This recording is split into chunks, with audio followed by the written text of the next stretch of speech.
So I'm going to give you a brief, sort of an overview of my story with muscular dystrophy.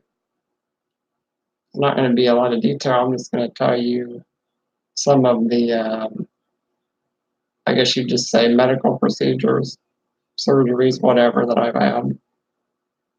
Well, it started with, I believe it was in 1997. We did my kindergarten physical. I'm pretty sure it was kindergarten. And the doctor doing that noticed some things and said we needed to go see, or told my parents I needed to go see another doctor, so they did. And then after that was when they scheduled the muscle biopsy. Which, if you don't know what that is, then basically, in my case, it took a sample out of, I believe it was my right calf, or no, not my calf, my thigh, the upper part of my leg. And then they take that piece of muscle. Of course, it wasn't a very big piece. They check that, and then that's how they figure out what you have. So that was, 5 years old. That's the first medical procedure I had. And then I think it was between 7th and 8th grade. So that would have been, 2008, I think. Or no, 2006.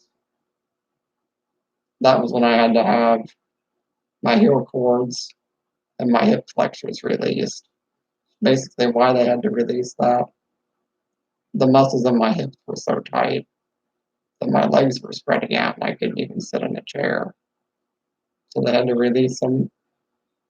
And then the heel cords, just basically, my Achilles tendon had to be lengthened so that my feet could fit into shoes.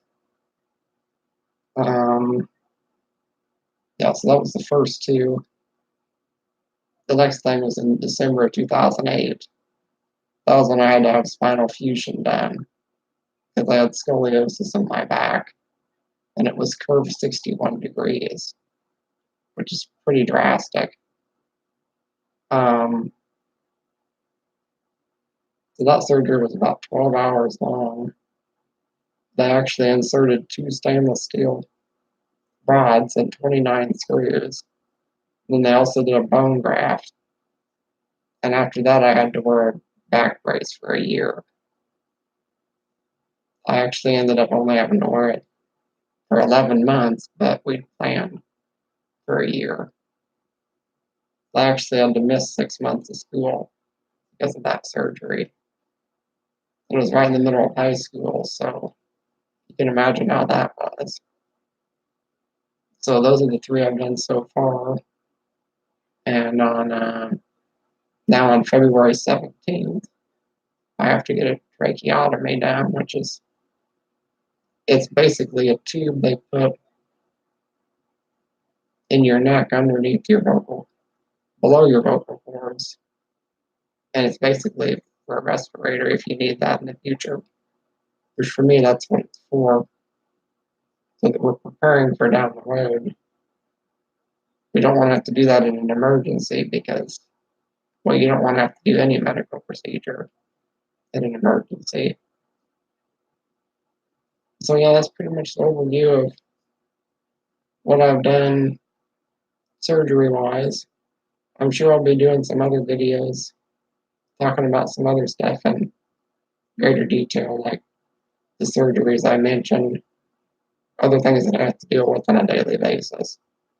So I hope this is as interesting as the last video was, and I hope you learned something, and thanks for watching.